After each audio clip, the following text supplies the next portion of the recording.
हमारा ये चीज़ समझने की है। आज भी किसी ने ऊपर आकर कहा मेरे को ये चीज़ समझने की है, ठीक है, उनको जो चीज़ समझने की मैं निश्चित समझाऊंगा। एक पत्र इसने भी ला कर दिया था, मनीष ने भी पुत्र वो भी मैं समझाऊंगा। और आज एक बहन ने अच्छा प्रश्न किया, उसमें भाई भी था कि वो मुद्रा को लेकर जिस तरह से हम समर्पण मुद्रा की मैंने बात की थी, अभिषेक के लिए समर्पण मुद्रा, तो मुद्रा क्यों जरूरी है, क्या जरूरी है, तो मैं उसमें ही बताऊंगा। हर पूजा की अलग अलग मुद्रा है, मुद्रा से क्या होता है वो भी मैं बताना चाहता हूँ। पर आज थोड़ा सा इतने दिनों से अपन ने जो परिनिधान सूत्र है उस पर अपन कुछ बात नहीं कर रहे, मुख्य सूत्र रखता है उसको लख में रखकर फिर दूसरी बात भी अपन करती है। देखो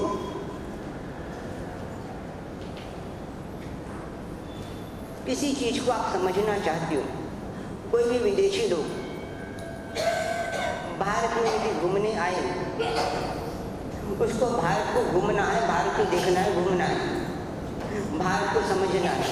भारत बहुत विशाल है और भारत को समझने के लिए उसको पूरा भारत नहीं समझा जाता, उसके हाथ में एक नक्शा दिया जाता है, छोटा सा कागज, ज़्यादा बड़ा नहीं, छोटा सा एक नक्शा दिया जाता है और नक्शे में कुछ संकेत रहते हैं और संकेतों को वो समझ लेता है तो वो भारत को समझ लेता है। पूरा भारत घूम के भी भारत को नहीं समझ पाता, यहाँ जाएगा भारत मिलेगा, नक्शा नहीं मिलेगा और नक्शा भारत जैसा विशाल भी नहीं होता। नक्शा तो जेब में रख लेता, भारत को जेब में नहीं रख सकता। नक्शा तो छोटा सा आ गया, बहुत छोटा सा जेब में आ गया, पर भारत कितना विशाल आप कल्पना कर सकते हो। इतने बड़े विशाल भारत का नक्शा एक छोटे से कागज में आ जाए, कैसे आ सकता है? संभव चीज नहीं है, पर आता है। उस नक्शे में बहुत से इशारे छिपे रहते, बहुत से संकेत छिपे रहते, उनको समझना जरूरी है और नक्शे का मूल इसीलिए है उन संकेतों को समझने के लिए। नक्शे को छाती से लगा लो तो कुछ नहीं होगा, उसके संकेतों को समझना जरूरी है और उस संकेतों के अनुसार चलोगे तो पूरे भारत की यात्रा हो जाएगी। इसी तरह से बहुत से संकेत हैं, हर सूत्र में संकेत छिपे हैं, परमात्मा की पूजा में भी संकेत छुपे हैं, परमात्मा की मुद्रा में भी संकेत छुपे हैं, हर क्रिया में संकेत छुपे हैं। कोई भी सूत्र उठा के देख लो, भीतर परमात्मा का, जिनेश्वर परमात्मा का हर सूत्र में संकेत छिपे हैं। हर सूत्र एक जीवन की यात्रा बता रहा है इनको और कुछ भी नहीं, वो भारत की यात्रा है तो जीवन की यात्रा है। और हर क्रिया मंदिर की पूजा की छोटी से छोटी क्रिया या सूत्र का छोटा छोटा सूत्र हमको कहाँ ले जाता है पता है? कहाँ ले जाता है? आत्मा तक लेके जाता है। मोक्ष बात की चीज है, आत्मा तक की बात कर रहा है, मोक्ष तो अपने आप हो जाएगा। मोक्ष की हम आत्मा को भूलकर मोक्ष की चिंता कर रहे हैं, बात कर रहे हैं, ये सबसे गलत बात है। आत्मा को समझे बिना मोक्ष होगा क्या? समझना चाहिए आत्मा और मोक्ष की बात कर रहे हैं। मोक्ष की इच्छा है किसी को? मोक्ष तो हो जाएगा, उसकी चिंता नहीं, आत्मा की बात करो। क्यों? ये हर सूत्र आत्मा तक क्यों लेके जाता है? जिसने ये सूत्र कहे उसकी आत्मा से वो सूत्र निकले हैं।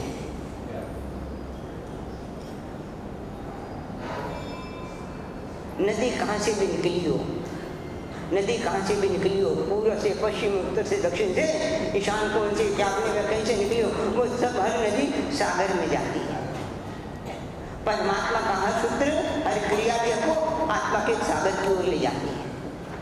समझो, छोटा सा सूत्र हो, कोई भी एक छोटा सा सूत्र हो, पूरे के पूरे जिस तरह से छोटे नक्शे ने पूरे के पूरे विशाल भारत को नहीं, पूरे के पूरे दुनिया को भी एक नक्शे में ले लिया है। पूरी दुनिया को, भारत नहीं, पूरी की पूरी दुनिया को देखो, पूरी की दुनिया में छोटे से नक्शे में आ जाती है। परमात्मा को अथाह ज्ञान है, अनंत ज्ञान है, अनंत ज्ञान है, अब भी आवाज चुके हैं, वो भी एक छोटे छोटे सूत्र में आ जाता है। परमात्मा की प्रतिमा को देखो तो पूरी की पूरी दुनिया परमात्मा की प्रतिमा में आ जाती है। परमात्मा की प्रतिमा के बाद कुछ भी नहीं है, वो भी हमको आत्मा तक ले जाती है। इसे छोटी सी क्रिया देखो, क्रिया को तुम छोटी मत समझो कि बड़ी मत समझो। तपस्या को भी कोई तपस्या छोटी नहीं है और कोई तपस्या बड़ी नहीं है, सब आत्मा के लिए तो सब बराबर ही है। कोई भी सूत्र इतना छोटा, अरे भीतर आपके मुख से निकला हुआ आत्मा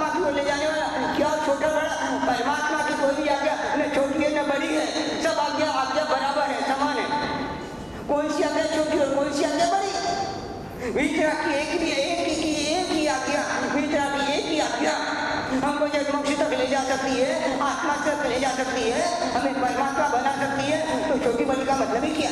छोटी बड़ी का भेद हमारे मन में है और उनके मन में है। पता है इनके मन में है? यदि हम परमात्मा की आज्ञा का छोटी और बड़ी का भी भेद करते हैं तो ये भी हमारे अज्ञान है, ये भी हमारे मोह है, ये भी हमारा मिथ्यात्व है। परमात्मा की आज्ञा छोटी बड़ी करें, कौन सी आज्ञा छोटी और कौन सी आज्ञा बड़ी? परमात्मा की आज्ञा तो आज्ञा, परमात्मा का वचन तो वचन, और छोटा बड़ा क्या? हम वचनों में भी करते तो राग और द्वेष कर लेते हैं, ये परमात्मा का वचन अच्छा, ये वचन अच्छा नहीं। वचनों में भी राग और द्वेष है, परमात्मा की आज्ञा में भी राग द्वेष कर रहे हैं। और जब आज्ञा में राग द्वेष वही करेगा जिसको आज्ञा पालनी नहीं है, चर्चा करेगा। जिसको पालनी है वो राग द्वेष आज्ञा के बाद मेरे भगवान ने कहा है, मेरे भगवान ने कहा, और छोटे बड़े का मतलब क्या? हम परमात्मा को भी चर्चा कर रहे हैं, पालने से दूर है। हाँ, तो इस सूत्र में भी मैं कुछ चर्चा करना चाहता हूँ। इस सूत्र में भी दुनिया की ऐसी परमात्मा की कोई ऐसी आज्ञा नहीं है, परमात्मा का ऐसा कोई वचन नहीं है जो प्रणिधान सूत्र में नहीं आया। इसका मतलब कि ये नहीं कि दूसरे सूत्रों में नहीं आया, उन्हीं सूत्रों में भी यही बात है, कहने का ढंग अलग अलग है। उन सूत्रों में भी वही बात है जो परमात्मा गणधर भगवंतों ने प्रणिधान सूत्र में कही है, वही की बात शक्र सब में कही है, तो दूसरे सौ में भी वही की बात कही है।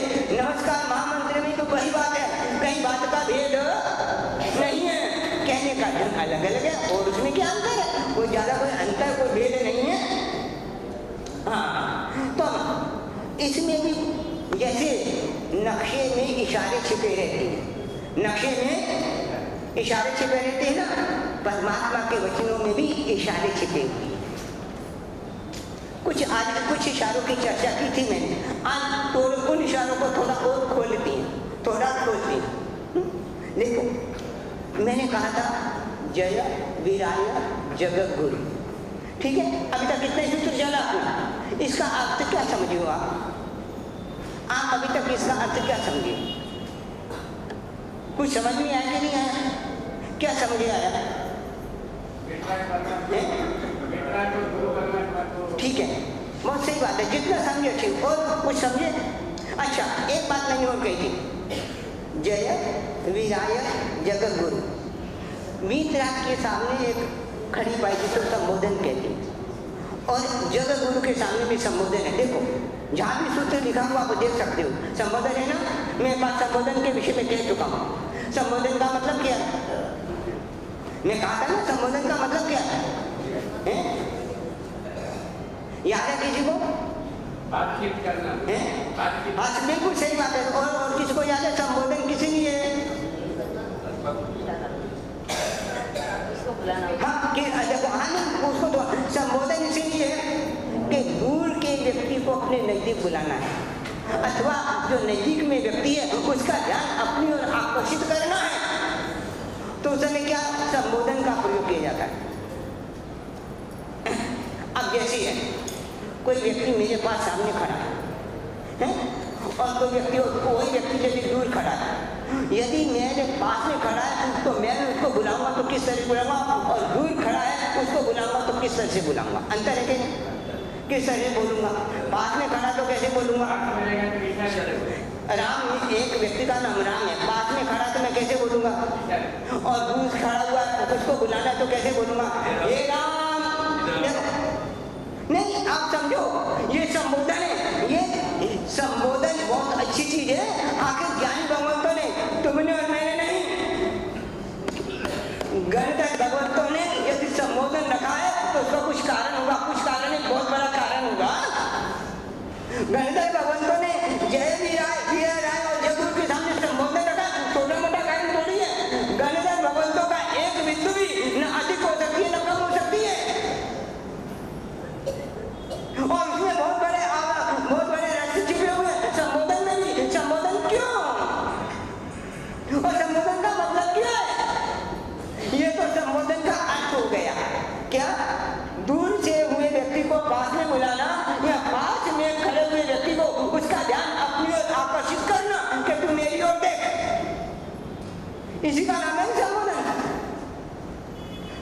संबोधन का अर्थ हुआ। पर इसमें जो रहस्य छिपा हुआ है ये रहस्य नहीं हुआ, रहस्य नहीं है, रहस्य एक अलग चीज है, शब्द का अर्थ एक अलग चीज है, और शब्द का में अर्थ में जो रहस्य छिपा हुआ है, जो भाव छिपा हुआ है, वो एक अलग चीज है। जब घोटते हो औषधि तो एक ही है, कोई भी बादाम लो, बादाम को ऐसे आप छिलके उतार के खा लो, इतना गुणकारी नहीं करेगा, उसको यदि घोटो घोटो और जितने ज्यादा घोटोगे उसमें से बादाम में से शक्ति पैदा होगी। शक्ति भाषण में आके समझे ना, बादाम की शक्ति बादाम में से पैदा होगी कब? उसको जब घोटोगे। इस चीज में नशा होता है ना, भांग, भांग को ऐसे पियो तो हैं, और उसको घोटो तो, और घोटने के बाद पियो तो झूम ठहरा भी।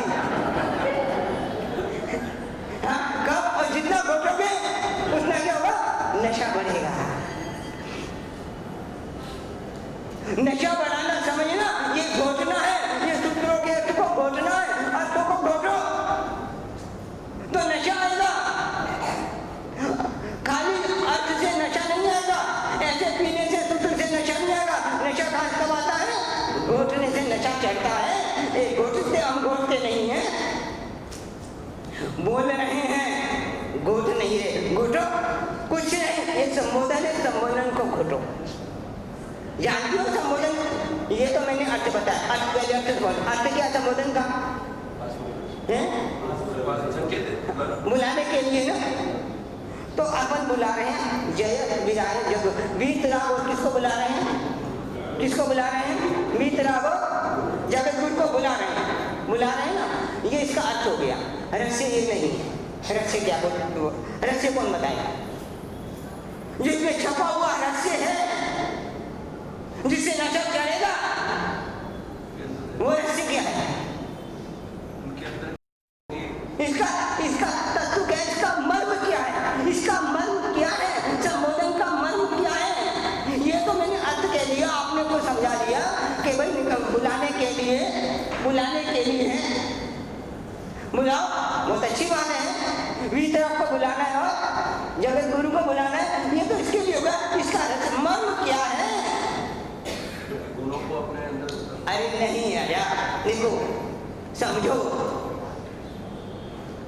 मुझको यदि उसको बुलाना है किसी को भी, क्या करना पड़ेगा मेरे को? आवाज को देखना पड़ेगा, बाद में आवाज बाद में दूंगा, सबसे पहले मेरे को तो देखना पड़ेगा। ये रहस्य समझो। वीतराग जगत गुरु को बुलाना आला खोलो, तुम बुलाना चाहती हो वीतराग को, देखो संबोधन करना चाहती हो, पहले देखो तो सही वीतराग की ओर, जगत गुरु की ओर। ये संबोधन का रहस्य है। हमारी नजर कहाँ जाए? हमारी नजर, हमारी दृष्टि उस ओर जाए जिसको बुला रहे हैं हम, उस ओर नजर गई, वीतराग की ओर नजर गई, जगत गुरु की ओर नजर गई। ये रहस्य है, उसको बुलाना, बुलाओ, बुलाना बाद में। अब देखो, अब मुझको बुलाना, इधर से व्यक्ति को बुलाना, और मैं इधर देखता रहूं तो इधर के व्यक्ति को बुलाऊंगा, तो इधर को बुलाना है तो मुझको क्या करना पड़ेगा? इधर जिधर बुलाना उधर देखना पड़ेगा ना। और यदि मुझे वीतराग को आमंत्रण देना, बुलाना है, संबोधन करना, तो मुझे किधर देखना पड़ेगा? वीतराग की ओर, जगत गुरु की ओर देखना पड़ेगा। ये नहीं मैं संसारी व्यक्ति की ओर देखता रहूं और वीतराग को बुलाऊं। ये रहस्य है। ये संबोधन क्या कह रहा है? ये अर्थ नहीं, ये रहस्य है जिसका मर्म है। अभी यानी अभी तक हमारी नजर वीतराग की ओर नहीं गई, जगत गुरु की ओर नहीं गई, तो ये अर्थ कह रहा है प्रार्थना बाद में, सब कुछ बाद में, पहले क्या करो? उसकी ओर देखो जिसको बुला रहे हो, बिना देखे बुला रहे हो ना, देखो तो सही उसकी ओर। कभी देखा उसकी ओर? यदि वीतराग की ओर देखा भी है ना, वीतराग के भाव से नहीं देखा, चमत्कार के भाव से देखा।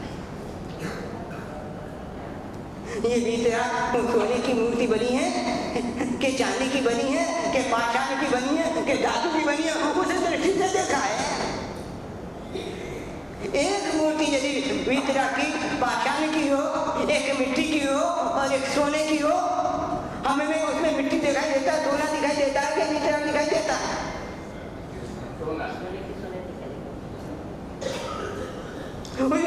वीतराग का जबकि मिट्टी की मूर्त और सोने की मूर्त में वीतराग का बराबर है, वीतराग का में उनका भेद नहीं है। हमने उसके मूल्य में भेद कर दिया कि नहीं कर दिया? हमारी दृष्टि में भेद हो गया कि नहीं हो गया? तो दृष्टि वीतराग की ओर नहीं समझो अभी तक। बुलाओगे कैसे उसको? देखो तो सही पहले, देखने में दृष्टि में भेद आ गया तो बुलाओगे कहां से? मैं देख रहा था एक ही काल गणधर भगवंतों ने यदि रखा है, संबोधन रखा है, तो कहा इशारा किया उन्होंने कि तुम देखो पहले वीतराग की ओर, वीतराग की ओर देखना है तो वीतरागता के भाव से देखो। हमने जो वीतराग को आज देखा है, वीतराग के भाव से वीतरागता को नहीं, वीतरागता के भाव से वीतराग को नहीं देखा। देखो वीतराग को देखने के लिए दो चीजें हैं, जय वीराय, और दूसरा क्या है? जगत गुरु। वीतराग और जगत गुरु दोनों को आमंत्रित किया है, दोनों को संबोधन किया है। वीतराग को संबोधन किसी ने किया है और जगत गुरु को संबोधन करना उसका मर्म क्या? दोनों का मर्म अलग अलग है। और जितना मैं कह रहा हूं उतना ही ज्ञान तो अनंत है। ये जितना इतना ही अर्थ नहीं है, अनंत अनंत अर्थ है, एक सूत्र का अनंत अर्थ है। वीतराग को संबोधन किसके लिए और जगत गुरु को संबोधन किसके लिए, दोनों में क्या अंतर है, क्या भेद है? दोनों के मर्म में, रस में क्या अंतर है? वीतराग को तो देखने के लिए तू देख देख देख, अभी तक आके हमने इन आंखों ने वीतराग को नहीं देखा। यदि एक बार भी वीतराग को देखने, प्रेतरक्षा देखो, मैंने एक बार कहानी कही थी प्रेतरक्षा की, शायद आपको याद हो, पहले भी सुनी होगी। किस तरह से उसने वीतराग को देखा है, गया किस लिए था, किस काम से गया था? आबू पर्वत पर सोना बनाने के लिए गया था, और जब उसको वीतराग के देख लिए तो क्या हुआ? गया सोना बनाने के लिए, बना लिया सोना, और बीच में मंदिर में लगे चलो देखूं, दर्शन तो करूं। देखने गया है वीतराग को, और वीतराग को दर्शन करते करते जब आंखें मिली, देखा उसने संबोधन, देखा उसने, और देखते ही कितना परिवर्तन हो गया। सारे के सारे सोना था। देखो वीतराग को देखने के बाद सबसे बड़ा उसका सारा जो मोह था, वीतराग के देखने के बाद जो सोने के प्रति मोह था, सारा के सारी मोह टूट गया। ये दर्शन, इसीलिए कहते हैं दर्शनम देव देवस्य दर्शनम पापनाशनम।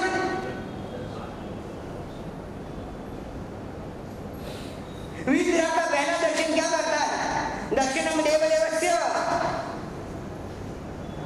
स्वर्गमुख छोड़ो, पापनाशनम।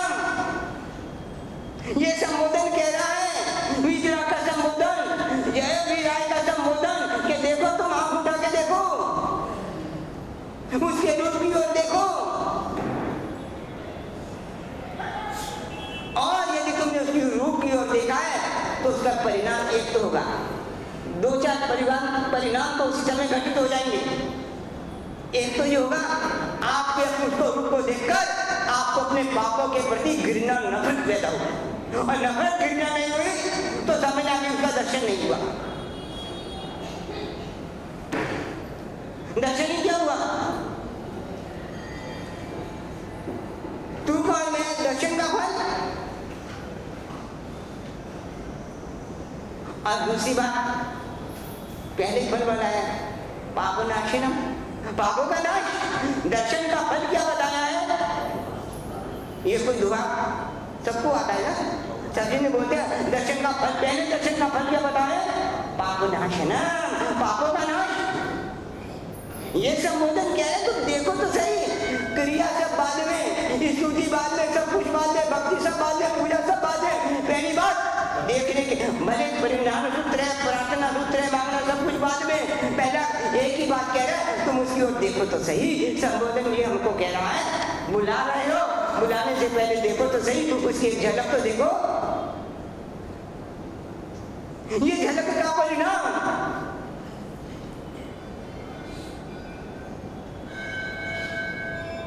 से संबोधन कर नहीं, जलता हुआ नाग, कहानी अपन जानते हैं, जलता हुआ नाग। और जैसे जलते हुए नाग ने पार्श्व कुमार की ओर देखा, पार्श्व कुमार तो पहले ही देख रहा था। देखो एक बात है, वो हमारी ओर देख रहा, समस्या क्या हम उसकी ओर नहीं देख रहे, वो तो देख ही रहा ना, हम उसकी ओर नहीं देख रहे। इसीलिए संबोधन दिया गया है कि तुम पहले उसकी ओर देखो। और पार्श्व कुमार लकड़ी चढ़ाई, नाग निकला और नाग ने नजर, नाग की नजर कहां गई? पार्श्व कुमार पर गई। पार्श्व कुमार को देखा और देखने का फल क्या हुआ? देखने का फल नहीं, धरने से बना बात का फल। तत्काल फल क्या मिला? तत्काल फल क्या मिला? उसी समय देखो, देख दर्शन का फल, ये बाद की बातें नहीं, तत्काल उसी समय फल मिलता है। उसी समय फल मिला, उस नाग को देखने का परिणाम, उसकी जो काया जल रही थी, अपनी जलती हुई काया को भूल गया उसको देखने में। ये देखो, ये तत्काल फल, अनंत फल है, वो तो बात का फल है, धरने से बनना। उस समय यदि अपनी काया को नहीं भूलता और ये उसमें प्रयोग रहता तो देखने के बाद भी धर्मेंद्र नहीं बनता।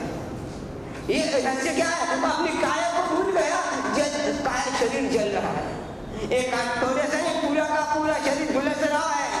उसको जैसे देखा, देखने का परिणाम ये, देखे तो तन मन ठग गए जी, अपना तन मन ठग जाए, अपना शरीर भाग भूल जाए, उसको अरे अपना प्रयोग उधर गया और क्या होता कुछ भी नहीं।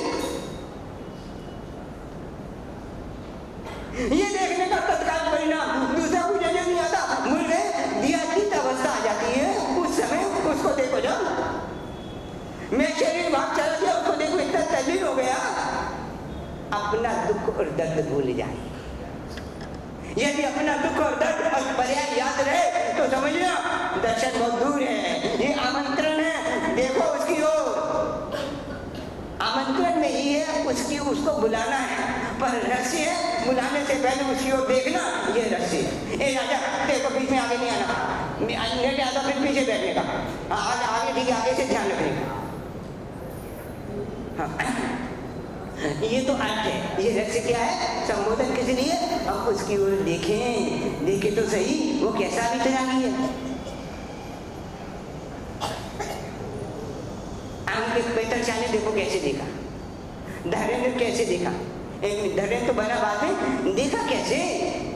और यदि उसको देखने के बाद भी अपना शरीर का दुख दर्द याद रहे तो देखा नहीं है, समझे ना।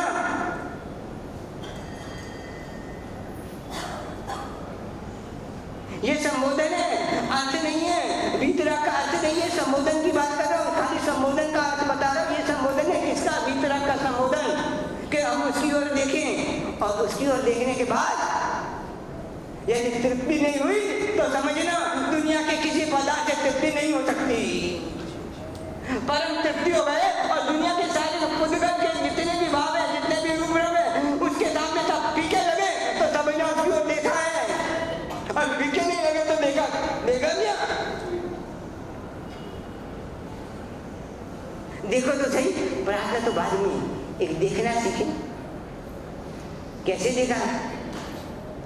अब हम जाते हैं ना कभी मंदिर में, परमात्मा में आंगी चढ़ाई जाती है और कहा जाता है कि आंगी देखने पड़ा,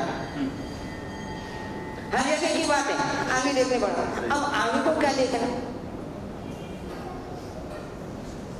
आंगी को देखना है, आंगी के दर्शन करते। हाँ आंगी के दर्शन है, आंगी के दर्शन करने नहीं। देखो ये एक बहाना है कि आंगी के दर्शन करो, पर दर्शन करने किसके?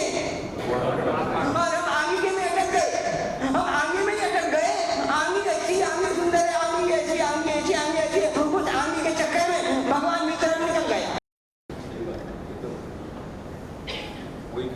वो तो बच्चों को बुलाने के लिए तुम आओ और देखो, आंगी तो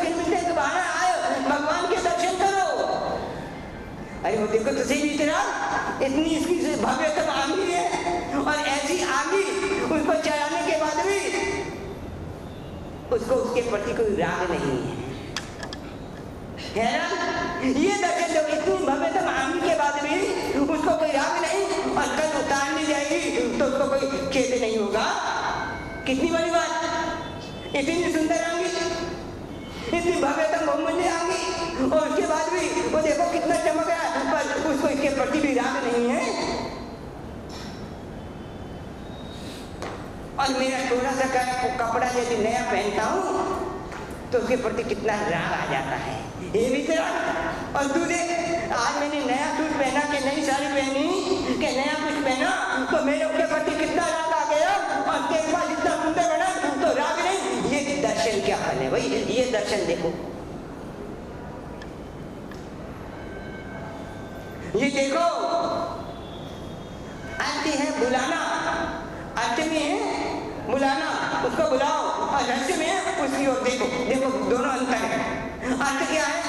बुलाना के देखना, अर्थ क्या है? बुलाना, और रहस्य क्या है? मन में क्या है? देखो, देखने के बिना बुलाओगे कैसे? ये इसका रहस्य, जो संबोधन जो लाइन है ना, उसका ये अर्थ है। देखो, और जिसने उसको देख लिया है, जिसने उसको देख लिया, दूसरी जगह तो मन ठहरेगा ही उसका। कैसे ठहर सकता? क्यों नहीं ठहरेगा? दुनिया में ऐसा कोई रूप है नहीं उसके जैसा, तो फिर अच्छा लगेगा ही नहीं। उसको देखने के बाद भी दुनिया का रूप अच्छा लगे तो समझो भी देखा ही क्या उसको, कहाँ देखा?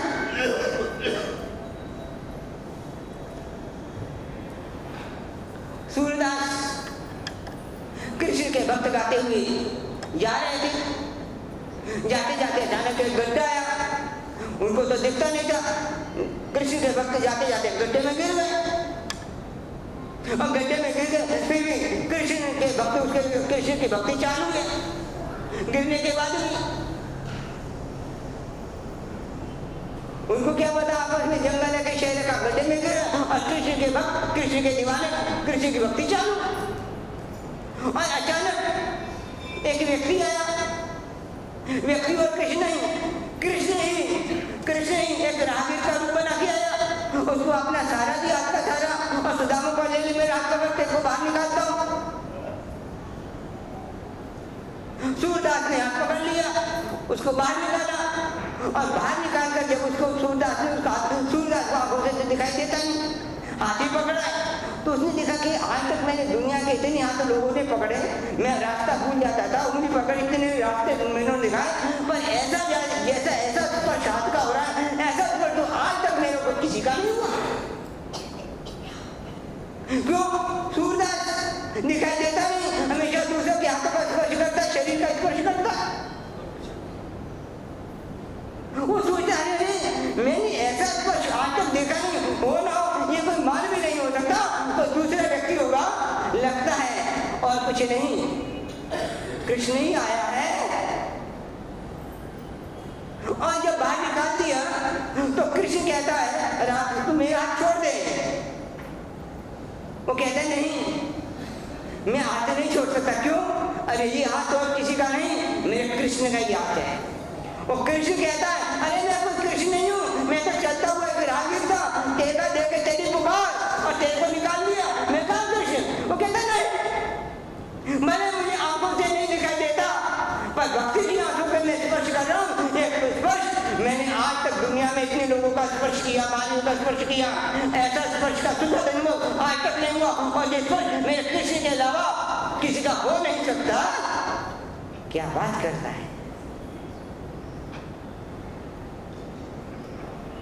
और उससे वो नृत्य करता है, उसकी भक्ति से कृष्ण बड़ा खुश हो जाता है, और खुश होकर कहता है कि देख तूने तो अभी मैंने स्पर्श से जाना है, देख अपनी आंखों से भी देख ले। कृष्ण ने उसकी आंखों पर हाथ फेरा, ज्योति आ गई, दिखने लगी, और जैसे उसने कृष्ण का रूप देखा, नृत्य करने लगा, बड़ा नाचने लगता भक्ति में। कई कुछ देर नाचने के बाद कृष्ण कहते अच्छा मैं चलता। कृष्ण की पिताम्बरी पकड़ लेता है कि नहीं, मुझे जाना पड़ेगा। अच्छा वो कृष्ण को कहता ठीक है तुम जाते हो तो जाओ, पर एक काम करो। क्या काम करो? पता क्या था सूरदास? मेरे मन से जाओ तो जाओ।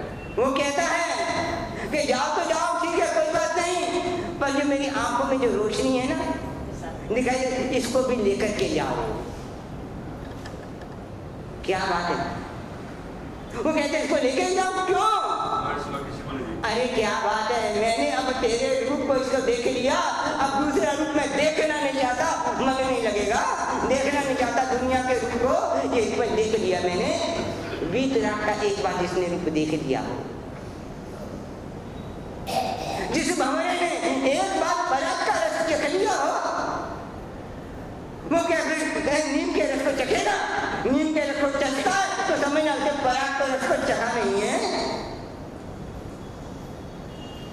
नीम के रस को वही चखता है।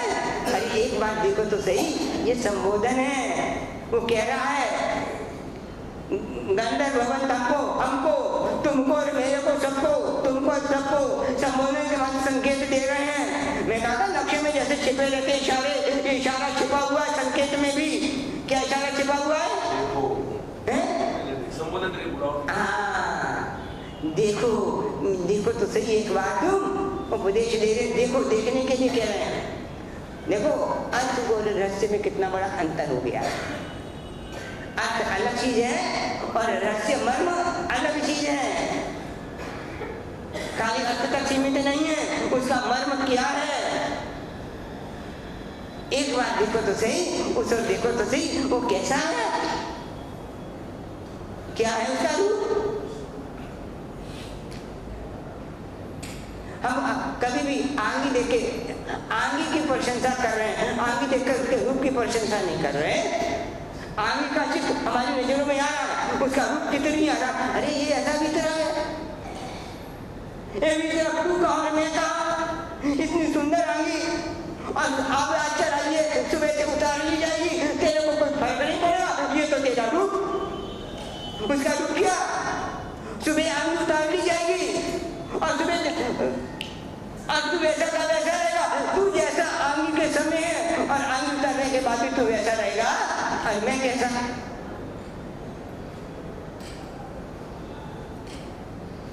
देखने के लिए तो जय वीराय जग गुरु।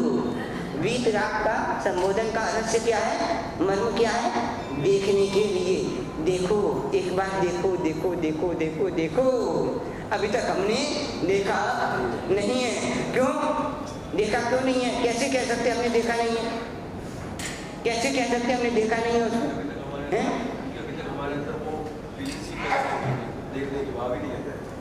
देखा नहीं है, किस तरह से हम कह सकते हैं कि हमने देखा नहीं है अभी तक?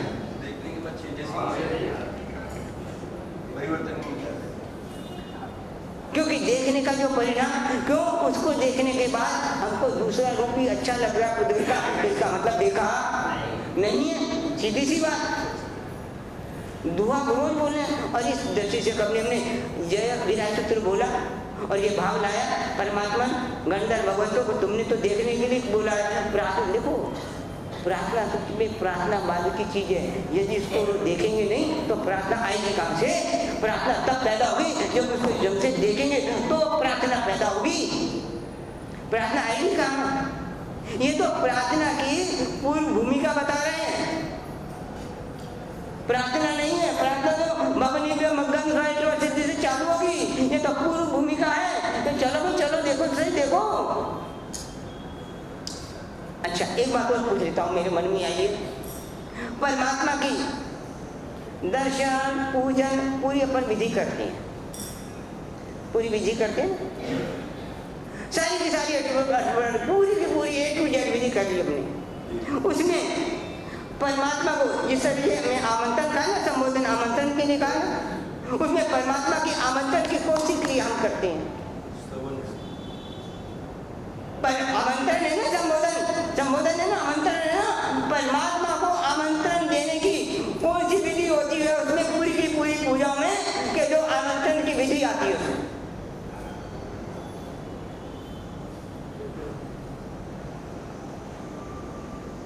बोलो।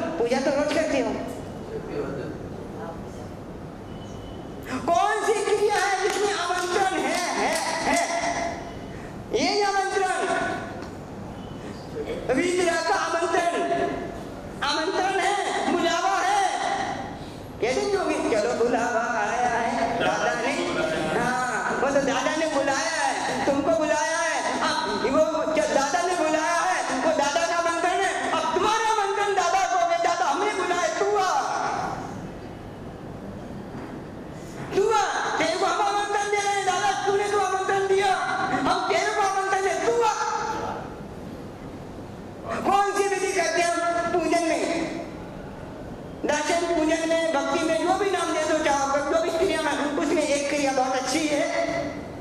परमात्मा को आमंत्रण दिया जाता है, जो आमंत्रण जब गुरु में दिया गया वही आमंत्रण हम परमात्मा को देती हैं अपने घर बुलाने के लिए कि तू आ।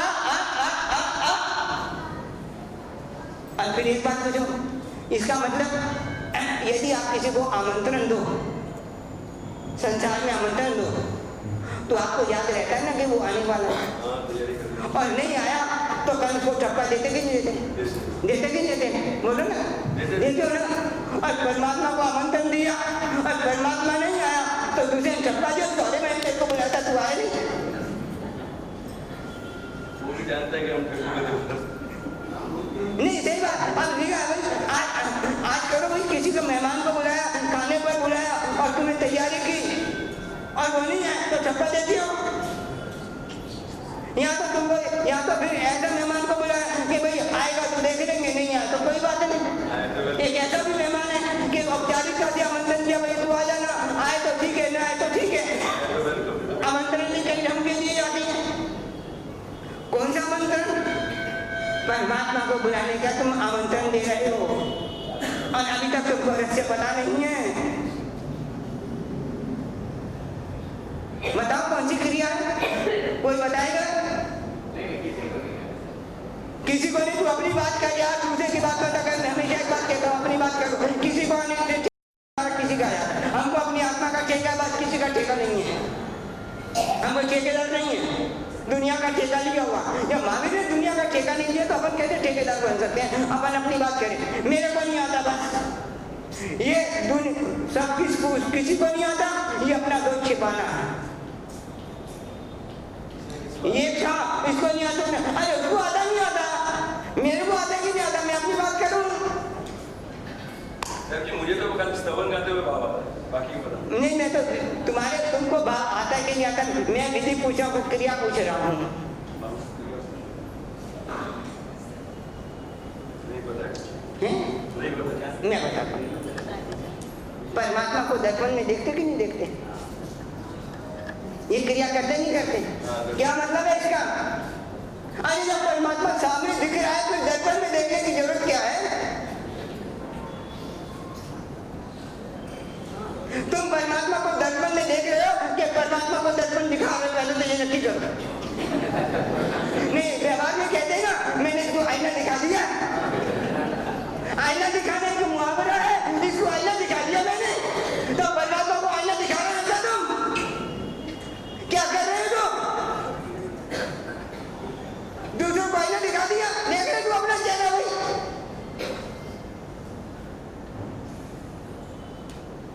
तो परमात्मा को आमंत्रण है कि आईना दिखाना है परमात्मा को? क्या है? जहाँ की जो सामने नजर आए, परमात्मा सामने नजर आए, दर्पण रख के देखना मतलब क्या है इसका? सामने नजर नहीं आ रही क्या? दिखने नहीं क्या परमात्मा? मुझे स्वामी सामने दिखने नहीं ना, फिर दर्पण का क्या करना? क्या औचित्य दर्पण का? मतलब क्या दर्पण का? बस एक करता है, वो देखता, मैं भी कर लूँ, उसने किया मैं भी कर लूँ, उसने किया मैं भी कर लूँ, उसने किया मैं भी कर लूँ, मैं भी कर लूँ, मैं भी देख ले कोई। एक जगह मुल्ला जी नमाज पढ़ी जा रही थी, ईद का दिन, जुम्मे का दिन, और आज तो ईद और जुम्मा दोनों साथ में होने के कारण बहुत पब्लिक है। जिस तरह से हमारे यहाँ संवत्सरी के दिन प्रतिक्रमण की लाइन लगती है, इस तरह के ईद के दिन उनके यहाँ कोई अंतर नहीं। अपने यहाँ संवत्सरी के दिन प्रतिक्रमण को देखो, इस तरह से मुल्ला जी को वो मोदी साहब पढ़ा रहे नमाज, और ईद का दिन, जुम्मे का दिन, उनकी भीड़ इतनी, हर कोई आ रहा है नमाज पढ़ने के लिए, हर व्यक्ति आया। अब पीछे से लाइन से खड़े हुए, लाइन से बैठे हो। अब एक व्यक्ति की थोड़ी कोनी थी ना, वो आगे पीछे वाले को लग गई। अब वो तो नया था, पहली बार आया था, साथ बार तो आता नहीं था, साथ बार प्रतिक्रमण करने आता नहीं। वो आया तो उसको कोनी लग गई। उसने कहा यार पहली बार आया हूँ, ये कुछ कोनी होगी, तो उसने आगे वाले को लगा दी। वो आगे वाला भी नया था, क्या करूँ, उसने आगे वाले को लगा दी। और चलती गई चलती गई चलती गई चलती गई चलती गई और बहुत आगे निकल गई वो तो, बहुत आगे निकल गई। और फिर एक समझदार व्यक्ति आया, उसने कहा ये क्या कर रहे हैं, ये कोहनी को लगा रहे, क्या कर रहे हो, क्या? उसने कहा मैं नहीं जानता, पीछे से चली आई है। मैं नहीं जानता, पीछे से चली, मैं नहीं जानता, पीछे से चली आई है। आगे जिससे पीछे उसने कोई ये किया क्यों? मुझे कुछ नहीं, नमाज उठते बैठ करते हुए मैं कुर्ते का था ना जो कपड़ा था वो जेब में आ गया, तो जेब में निकाला मैंने तो थोड़ी सी कोहनी लग गई, पीछे से चली आई। बस ये हाल हो गया हमारा। एक ने कहा दूसरे का दूसरे तीसरे क्या करिए मुझे पता नहीं, पीछे से चली आई है। और उसने उसको मारी, उसने उसको मारी, उसने उसके मारी, उसको मारते मारते चल रहे भाई, पता कुछ भी नहीं है। वो एक दर्पण दिखाता है, पीछे से चल आया भाई, मैं भी दर्पण दिखा दूं भगवान को। कारण है भगवान अपना चेहरा तो देख नहीं सकते, परमात्मा खुद अपना चेहरा तो देख नहीं सकते ना। आंखों में एक कमी, सबसे बड़ी कमी आंखों में, आंख में कमी, सबसे बड़ी कमी आंख सूरज और चांद को भी देख लेती है, दूर दूर सुदूर रहे पर्वत हर किसी को देख लेती है, पास में रही हुए के दूर में रही हुए हर चीज को आंख देख लेती है, पर आंख में सबसे बड़ी कमी आंख खुद को नहीं देख पाती। दूसरे को देख लेती है, खुद को नहीं देख पाती। खुद को देखने के लिए आपको किसी वस्तु का सहारा चाहिए, खुद का दिखता है। आपको खुद को देखना तो दर्पण चाहिए, दूसरे को देखना तो दर्पण नहीं चाहिए। खुद को कहां देख पाती है आप? और यही बात है, हम दूसरे को देख पाते हैं, खुद को नहीं देख पाते। दर्पण क्या है, आमंत्रण कैसे है, ये तो व्यवहार की बात कह रहा हूं। दर्पण खुद को देखने के लिए दर्पण चाहिए, दर्पण दूसरों को दिखाने के लिए नहीं, खुद को देखने के लिए दर्पण। क्या है दर्पण? दर्पण परमात्मा को दिखा रहे हो, खुद भी देख रहे हो, दोनों में क्या अंतर, क्या भेद? क्रिया करते जा रहे हो, क्रिया का फल नहीं मिल रहा, सारा परिश्रम व्यर्थ जा रहा है, शारीरिक कष्ट जा रहा है। कृष्ण वासुदेव के साथ कृष्ण वासुदेव ने 18,000 साधुओं का वंदन किया, और वंदन करने के बाद आता है नेमिनाथ परमात्मा के पास, माता परमात्मा मैंने 356 युद्ध लड़े हैं और ऐसा मैं थका नहीं कभी इन युद्धों में, बड़े से बड़े अस्त्रों को झेला चलाया है, कभी मेरा वासुदेव का शरीर थका नहीं है, सुदर्शन चक्र जैसे चलाए हैं, पर आज मेरा अंग शिथिल हो गया, बिल्कुल मैं थक गया हूँ, गांठ गीले हुआ पैसे से लथपथ हो गया हूँ। आज तक ऐसा नहीं हुआ मेरे को, आज पहली बार ऐसा हुआ है। ये वंदन करने के वंदन करने के बाद हम जानते हैं परमात्मा नेमिनाथ ने क्या कहा और क्या फल बताया, जानते हैं। मैं कहानी नहीं सुना रहा, समझना रहस्य बता रहा हूँ, जानते हैं। अब जब ये सुना तो किसी के मन में कौतूहल जगा, उसने कहा जैसी क्रिया मैंने की है, बिल्कुल उठक बैठक मैंने की है, आहो कायम कायम मैंने किया है, जत्ता बे जवनी जनता में मैंने किया है, मेरे साथ विरक्त आदमी ने भी वैसे तो किया है। तो परमात्मा ने इसको क्या हुआ? नहीं, इसने क्या से किए? देखा देखी की है, और देखा देखी का परिणाम मात्र कायिक क्लेश, शरीर का थकना है, कोई आत्मिक परिणाम, आत्मिक लाभ इसको नहीं मिला, आत्मिक लाभ नहीं मिला। क्यों? देखा देखी की क्रिया है, गतानुगतिक क्रिया है, पीछे से चली आई है, ये क्रिया है, इसीलिए इसका कोई फल नहीं मिला। मात्र फल इतना ही मिला कि शरीर दुखना चालू हो गया, और कुछ फल मिला? शरीर तो दुखना चालू हुआ ना, शरीर तो उसका भी दुखा और इसका भी दुखा, उसको साथ आत्मिक फल भी मिला, खाली शरीर दुखा, आत्मिक फल नहीं मिला। क्यों? देखा देखी की क्रिया है। दर्पण भी हम देखा देखी की कर रहे हैं, हर क्रिया है। ये तो वो आमंत्रण के समय में आ गया, कितनी अच्छी क्रिया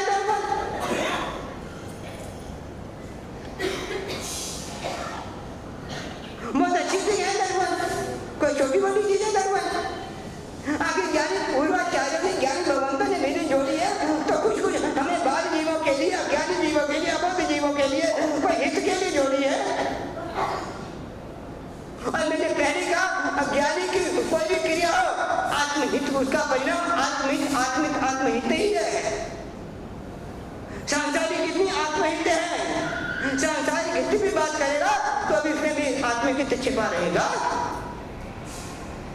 दर्पण आमंत्रण दे रहे हो परमात्मा को। चलो परमात्मा की बात पहले आपकी बात करूं। आप दर्पण किस लिए देखते हो? सुकरात बहुत बड़ा महादार्शनिक, सुकरात का नाम सुना होगा। बड़ा बेशक था, बदसूरत था। एक बार एकांत में बैठे दर्पण में अपना चेहरा देख रहा था। चेहरा देख रहा बदसूरत है और चेहरा देख रहा था। इतने में उसका एक शिष्य आ गया। उसे देखा सुकरात हमारा गुरु इतना बदसूरत और दर्पण में अपना चेहरा देख रहा है। कहा तो कुछ नहीं, हंसी आ गई, बैठ गया। सुकरात ने भी देख लिया कि हंस रहा है तो उसने कहा शिष्य से, देखो मुझे पता है तुम हंस रहे हो और इसीलिए हंस रहे हो कि मेरे जैसा बदसूरत आदमी, बदशक्ल आदमी, बेसूरत आदमी ये दर्पण में अपना चेहरा क्या देख रहा है। शिष्य शर्मा गया, संकोच आ गया, लज्जा आ गई। कहता गुरुदेव गलती हो गई।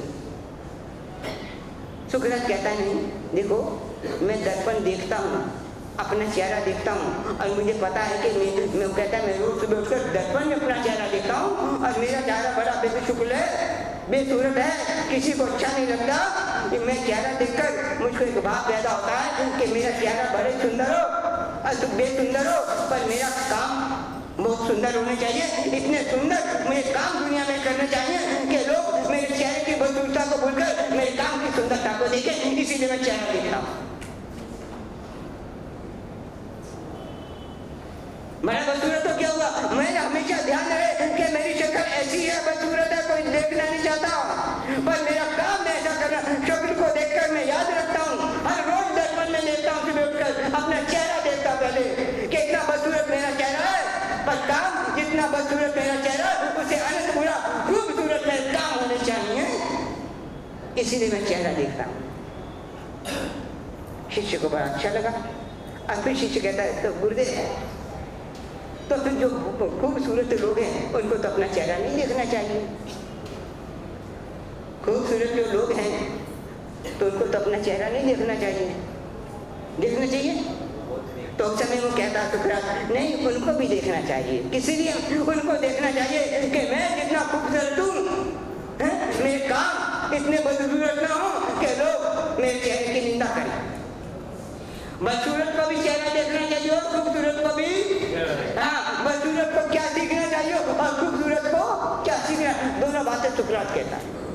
ये तो व्यवहार की बात हुई, मैं तो परमात्मा के दर्शन की बात करता हूँ। परमात्मा को क्या है?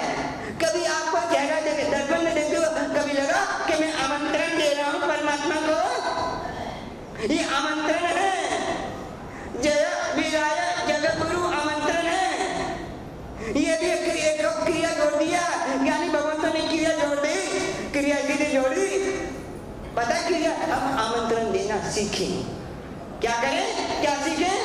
आमंत्रण देना सीखें, दूसरों को नहीं, परमात्मा को आमंत्रण देना सीखे। इसीलिए ये दर्पण, दर्पण क्या मतलब है? दर्पण का, दर्पण शब्द का मतलब क्या है?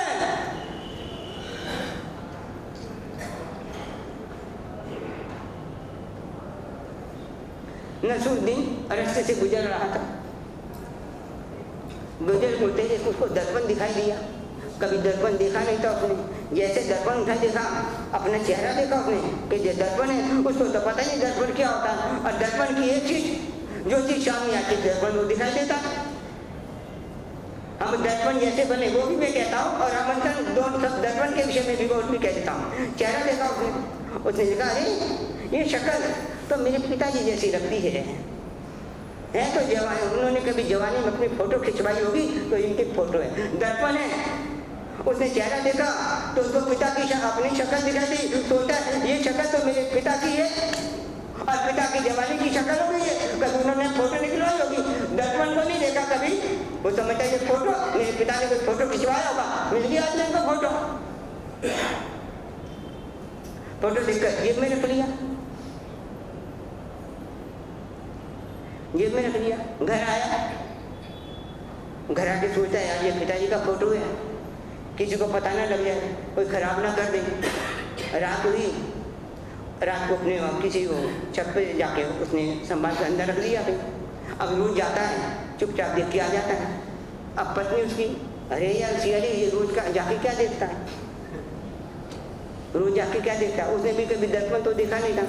और एक दिन नसरुद्दीन सो गया, वो दीपक लेके गई, यहाँ दर्पण रखा था, निकाला, उसने अपना फोटो, अरे मेरा पति इस बुढ़िया के प्यार में पड़ गया, अपना फोटो दिखाई दिया उसको। अरे ये क्या, कोई बात नहीं। उसकी बेटी भी देखती है, मेरी माँ को इसका क्या देख रही है मुझे, अरे अरे ये मेरी माँ ऐसा, उसको अपना चेहरा दिखाई दिया। दर्पण तो ऐसा है जो अपना चेहरा दिखाई देगा। मुल्ला को दिखाई दिया तो समझता क्या मेरे पिता का बचपन, और उसने उसकी पत्नी ने देखा तो क्या सोचा, इस प्यार के चक्कर में पड़ गया है।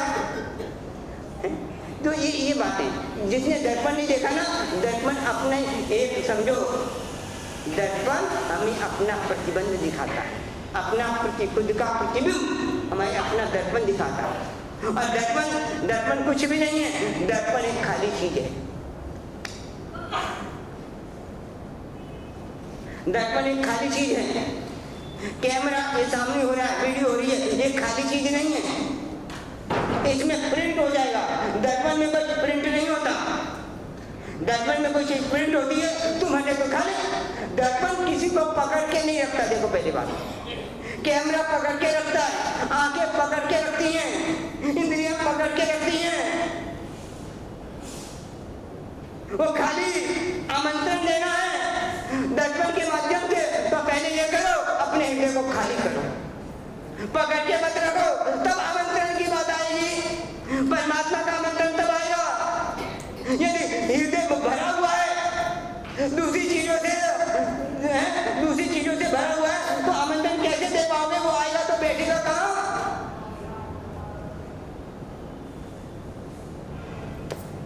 आमंत्रण कैसे दिया जाता है दीपक के दर्पण के माध्यम से?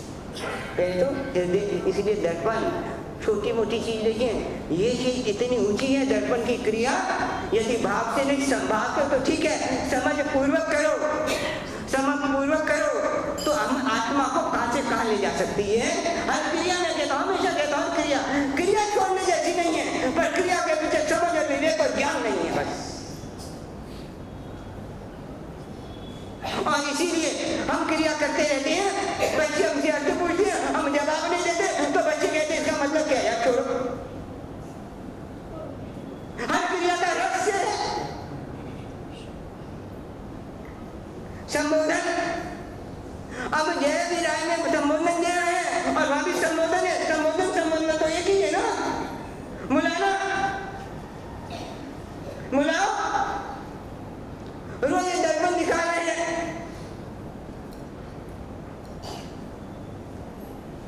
पर आमंत्रण दे रहे हैं और दर्पण दिखाकर। दर्पण, अच्छा एक मिनट, आप सब चीजें दर्पण तो दिखाते हो कि नहीं दिखाते? बोलो सही, दिखाते हो? उस समय क्या विचार करते हो? क्या विचार कर रहे हो? कुछ नहीं, दर्पण के साथ में एक पंखा गर्मी लग रही है भाई, पंखा चल दो, हम तो एसी में बैठ सकते हैं, परमात्मा एसी में नहीं बैठ सकता, चलो पंखा चल दो। और क्या करते हो यार, उसके बता रहे हो, हमने तो एसी लगा दिया, बैठ जाएंगे, परमात्मा का एसी नहीं है, चलो थोड़ा पंखा चला दे, गर्मी दूर हो जाएगी। और क्या कर रहे हैं, कर क्या रहे हो? अरे इतनी अच्छी क्रिया आमंत्रण की, दोनों चीज एक है। चाहे मेरा जबुर बोलो, चाहे दर्पण दिखाओ, दोनों की क्रिया एक है, कोई अंतर नहीं है। बोलते समय भी यही भाव, आमंत्रण, वहां भी वही आमंत्रण।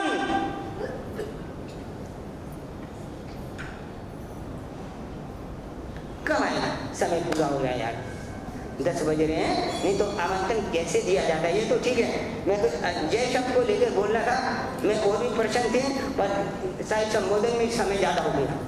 अभी तो ये जय 20 तरह का संबोधन है, जगत गुरु का संबोधन अभी बाकी है, अभी तो उसका संबोधन बाकी है, उसमें अलग अर्थ है, इसमें अलग अर्थ है।